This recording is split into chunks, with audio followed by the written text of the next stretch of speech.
Hi hello ಸ್ನೇಹಿತರೆ, welcome back to JSR vlogs. ಇವತ್ತಿನ ವಿಡಿಯೋದಲ್ಲಿ ನಾನು ಸಂಕ್ರಾಂತಿ ಹಬ್ಬದ ಬಗ್ಗೆ ತಿಳಿಸ್ಕೊಡ್ತಾ ಇದ್ದೀನಿ. ಸಂಕ್ರಾಂತಿ ಹಬ್ಬವನ್ನು 14ನೇ ತಾರೀಕು ಮಾಡಬೇಕಾ 15ನೇ ತಾರೀಕು ಮಾಡಬೇಕಾ ಅನ್ನೋ ಗೊಂದಲಗಳು ಎಲ್ರಿಗೂ ಇದೆ. ಹಾಗಾಗಿ ಆ ಗೊಂದಲಗಳನ್ನು ಕ್ಲಿಯರ್ ಮಾಡ್ಕೊಳ್ಳೋಣ. ವಿಡಿಯೋನ ಪೂರ್ತಿಯಾಗಿ ನೋಡಿ. ತುಂಬ ಯೂಸ್ಫುಲ್ ಆಗುವಂತಹ ಎಲ್ಲ ವಿಚಾರಗಳನ್ನು ನಾನು ಇದರಲ್ಲಿ ತಿಳಿಸ್ಕೊಟ್ಟಿದ್ದೀನಿ. ಹಾಗಿದ್ದರೆ ಹಬ್ಬವನ್ನು ಯಾವತ್ತು ಮಾಡೋದು ಅಂತ ನೋಡೋಣ.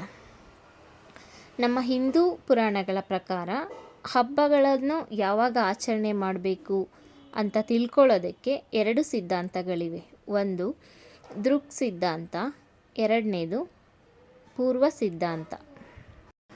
ದೃಕ್ ಸಿದ್ಧಾಂತ ಅಂದರೆ ಪ್ರಾಚೀನ ಮಹರ್ಷಿಗಳು ಕೊಟ್ಟಿರುವಂತಹ ಸಿದ್ಧಾಂತವನ್ನು ದೃಕ್ ಸಿದ್ಧಾಂತ ಅಂತ ಕರೀತಾರೆ. ಪೂರ್ವ ಸಿದ್ಧಾಂತ ಅಂದರೆ ನಾಗರಿಕರು ಖಗೋಳಶಾಸ್ತ್ರದಲ್ಲಿ ಗ್ರಹಗಳ ಚಲನವಲನಗಳನ್ನು ನೋಡಿ ಹೇಳಿರುವಂತಹ ಸಿದ್ಧಾಂತವನ್ನು ಪೂರ್ವ ಸಿದ್ಧಾಂತ ಅಂತ ಕರೀತಾರೆ.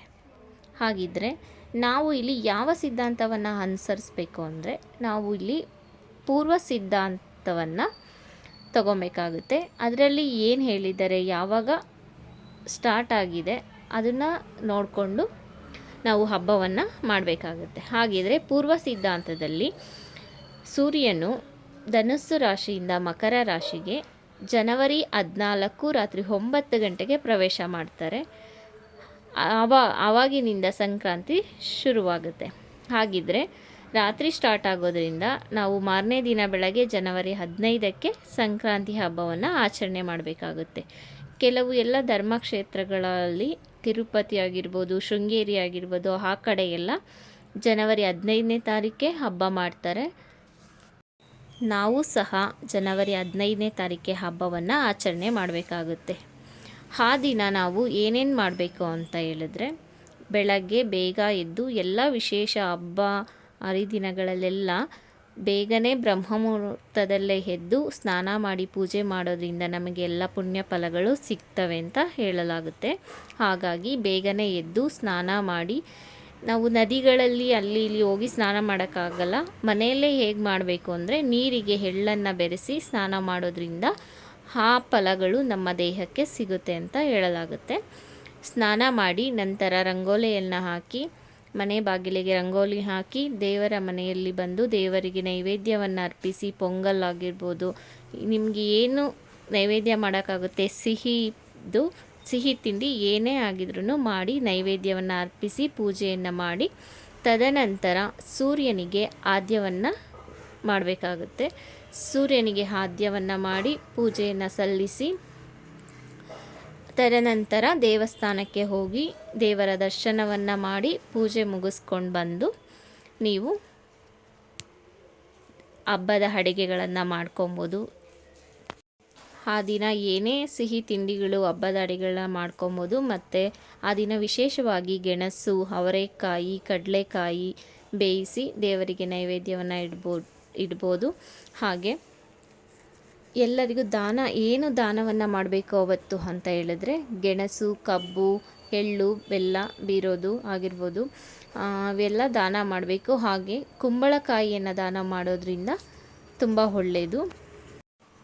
ಕುಂಬಳಕಾಯಿಯನ್ನು ದಾನ ಮಾಡೋದು, ದೇವಸ್ಥಾನಗಳಿಗೆ ಹೋಗಬೇಕಾದ್ರೆ ಕುಂಬಳಕಾಯಿಯನ್ನು ದೇವಸ್ಥಾನಗಳಿಗೆ ಕೊಡೋದು, ಹಾಗೆ ಕುಂಬಳಕಾಯಿಯಿಂದ ಏನಾದರೂ ಅಡುಗೆಯನ್ನು ಮಾಡಿ ಸೇವಿಸೋದ್ರಿಂದ ಆ ದಿನ ತುಂಬಾ ಒಳ್ಳೆಯದು. ಹಾಗೆ ಎಲ್ಲ ಪೂಜೆಗಳು ದೇವಸ್ಥಾನಕ್ಕೆ ಹೋಗಿ ಬಂದಾದಮೇಲೆ ನಿಮ್ಮ ಮನೆ ದೇವರಿಗೆ ಆ ದಿನ ಹೋಗೋದ್ರಿಂದ ನಿಮ್ಮ ಎಲ್ಲ ಕಷ್ಟಗಳು ಪರಿಹಾರ ಆಗುತ್ತೆ. ನಿಮ್ಮ ಈಡೇರಿಕೆಗಳು ಏನೇ ಇದ್ದರೂ ಎಲ್ಲ ನೆರವೇರುತ್ತೆ. ಮುಂಚೆನೇ ಪ್ಲಾನ್ ಮಾಡಿಕೊಂಡು ನಿಮ್ಮ ಮನೆ ದೇವರಿಗೆ ಹೋಗಿ ಬನ್ನಿ. ಮತ್ತು ಗೋಪೂಜೆಯನ್ನು ಮಾಡಬೇಕು. ಅವತ್ತು ತುಂಬ ವಿಶೇಷ. ಅವತ್ತು ಮುಕ್ಕೋಟಿ ದೇವರನ್ನು ಒಳಗೊಂಡಿರುವಂತಹ ಗೋಮಾತೆಯನ್ನು ಪೂಜೆ ಮಾಡೋದ್ರಿಂದ ತುಂಬ ಕೋಟಿ ಪುಣ್ಯಗಳು ನಮಗೆ ಬರುತ್ತೆ ಅಂತ ಹೇಳ್ತಾರೆ. ಎಲ್ಲ ದೇವರ ಆಶೀರ್ವಾದಗಳು ನಮಗೆ ಸಿಗುತ್ತೆ. ಗೋಮಾತೆಯ ಪೂಜೆ ಮಾಡಿ ಹಸುವಿಗೆ ಗೆಣಸು, ಅವರೆಕಾಯಿ, ಕಬ್ಬು ತಿನ್ನಿಸೋದ್ರಿಂದ ತುಂಬಾ ಒಳ್ಳೆಯದು.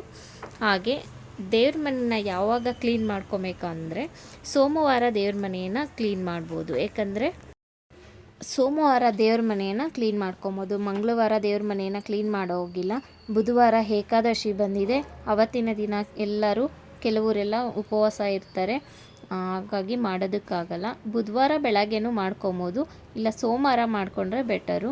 ಸೋಮವಾರ ಮಾಡಿದ್ರೆ ಜನವರಿ 14ನೇ ತಾರೀಕು ಏಕಾದಶಿಯನ್ನು ಮಾಡಿ, ನಂತರ ಬುಧವಾರ ಬೆಳಗ್ಗೆ ದ್ವಾದಶಿ ಇರುತ್ತೆ, ಆ ಸಮಯದಲ್ಲಿ ಉಪವಾಸವನ್ನು ಬಿಟ್ಟು ಹಬ್ಬವನ್ನು ಶುರು ಮಾಡ್ಕೊಬೋದು. Thank you for watching. Video ಇಷ್ಟ ಆದರೆ ಲೈಕ್ ಮಾಡಿ, ಶೇರ್ ಮಾಡಿ. Thank you.